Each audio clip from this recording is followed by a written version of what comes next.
कोडरमा लोकसभा चुनाव जो कि अब तक द्विपक्षीय प्रतीत हो रहा था, मुख्य रूप से देखा जाए तो कोडरमा लोकसभा क्षेत्र अन्नपूर्णा देवी और विनोद सिंह के बीच ही कॉन्टेस्ट लोगों के बीच चर्चित था। लेकिन देखा जाए तो कहीं ना कहीं इस मुकाबले को त्रिकोणीय रूप देते हुए नजर आ रहे हैं प्रोफेसर जयप्रकाश वर्मा।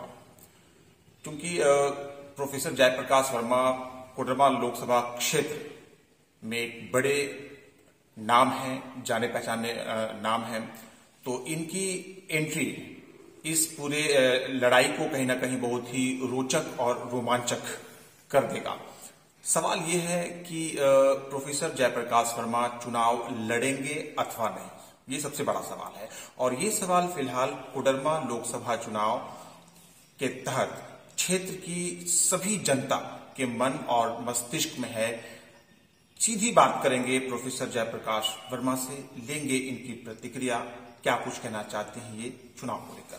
सर, आपका हमारे चैनल में स्वागत है। जी जी, आपको और आपके तमाम श्रोताओं को भी मेरा प्रणाम, नमस्कार, जोहार आदाब। एक सीधा सवाल आपसे पूछेंगे सर, क्या आप चुनाव लड़ रहे हैं? हाँ, मैं चुनाव लड़ रहा हूँ। आपने तो जेएमएम से टिकट का प्रयास किया था, क्या उसमें आपको सफलता मिली?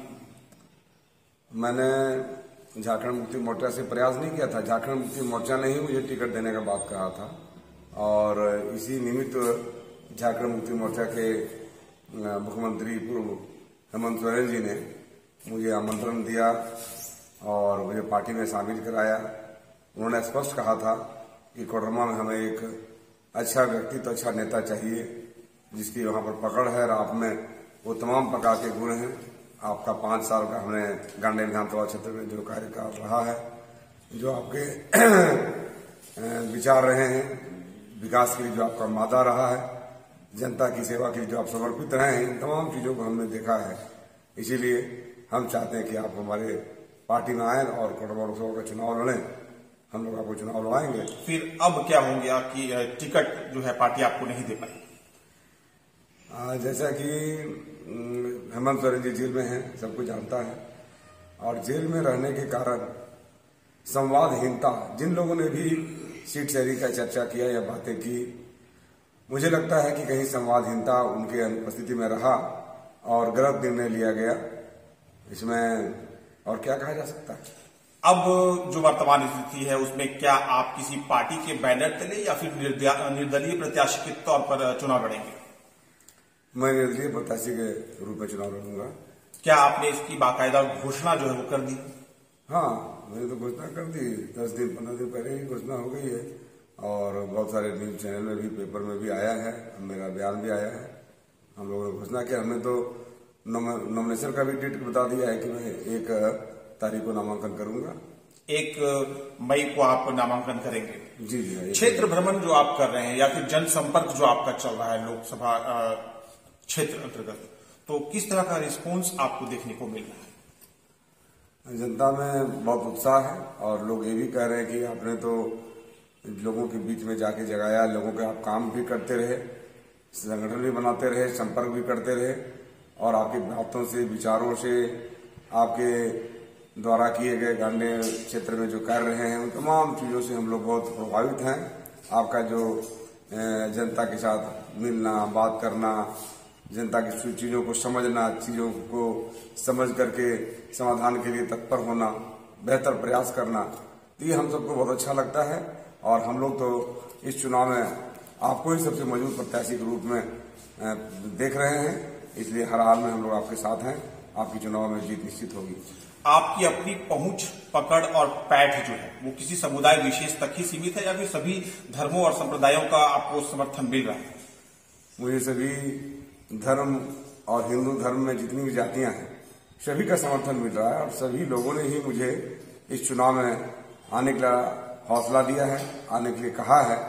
क्योंकि लोगों ने कहा कि अगर एक तरफ जहां भारतीय जनता पार्टी की प्रत्याशी उदासीन है, 5 वर्षों तक जनता ने कभी उनको देखा नहीं, सुना नहीं, कोई अपनी दुख तकलीफ उनके पास शेयर भी नहीं कर पाए, विकास तो बहुत दूर, और इसलिए लोग तो उनको नहीं देना चाहते हैं। दूसरी तरफ उन लोगों ने कहा कि जो माले है, माले जनता के हितैषी वाली पार्टी नहीं है।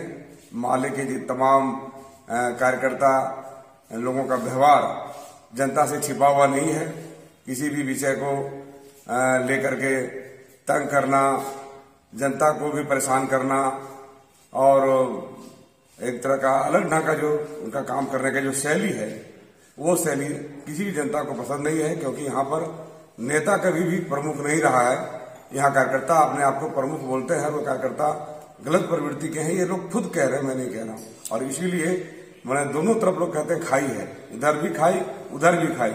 और ऐसे में आपकी लोकप्रियता और आपका काम हम लोगों को आपकी तरफ आकर्षित करता है, और हम लोग आपके साथ हैं।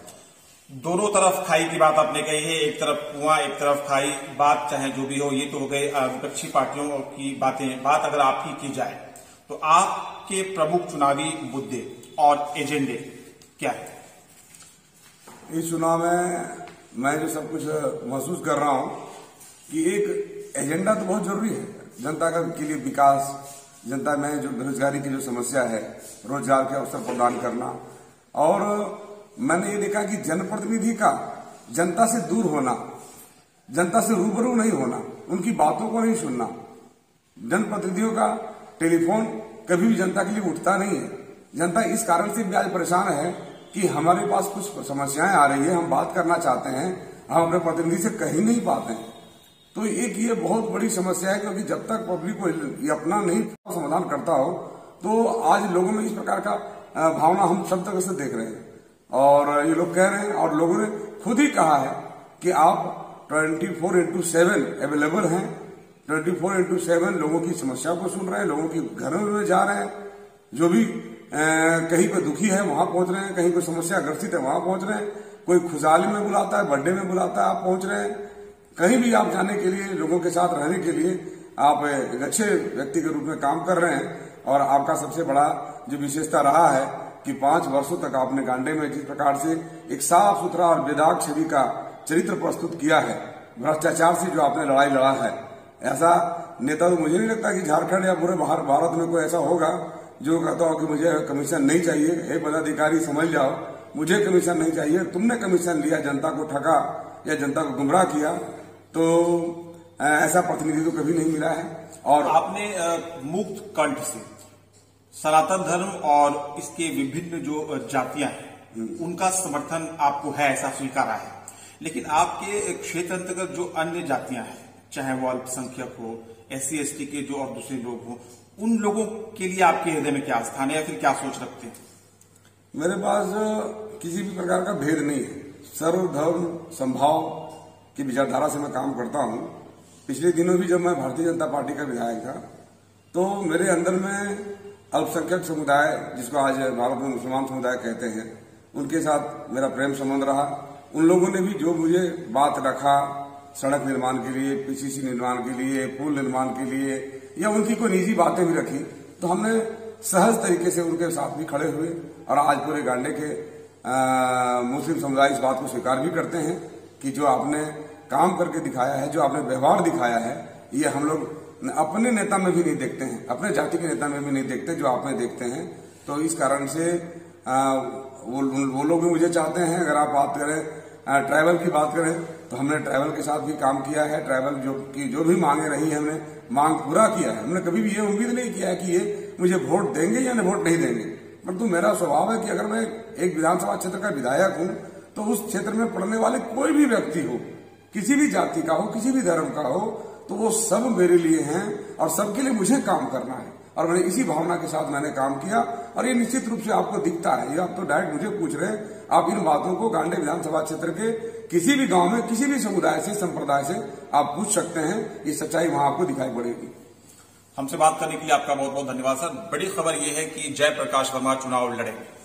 कोडरमा लोकसभा संसदीय क्षेत्र से बतौर निर्दलीय प्रत्याशी चुनाव लड़ेंगे प्रोफेसर जयप्रकाश वर्मा, पूर्व विधायक गांडी विधानसभा।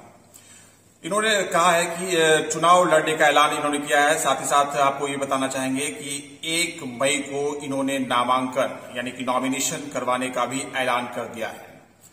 पूरे लोकसभा क्षेत्र का भ्रमण कर रहे हैं, जनसंपर्क अभियान चल रहा है और हर धर्म संप्रदाय के लोगों का भरपूर सहयोग और समर्थन इनको प्राप्त हो रहा है। इनके अनुसार मुकाबला दिलचस्प होने की संभावना है। त्रिकोणीय मुकाबला होता हुआ प्रतीत हो रहा है। आने वाला समय यह तय कर देगा कि कौन बनेगा मुकद्दर का सिकंदर, कोडरमा लोकसभा का अगला सांसद कौन बनेगा। जनता जो है वो सिरमौर किसको बनाएगा और तय करेगा वो दिन आने वाला जब मतगणना किया जाएगा। फिलहाल की जो बड़ी खबर है वो ये है कि प्रोफेसर जयप्रकाश वर्मा जो है वो चुनाव लड़ने जा रहे हैं, जिसकी बाकायदा घोषणा और ऐलान भी इन्होंने कर दिया है। आगामी 1 मई को इन्होंने नामांकन यानी कि नॉमिनेशन करवाने की भी बात कही है। धन्यवाद।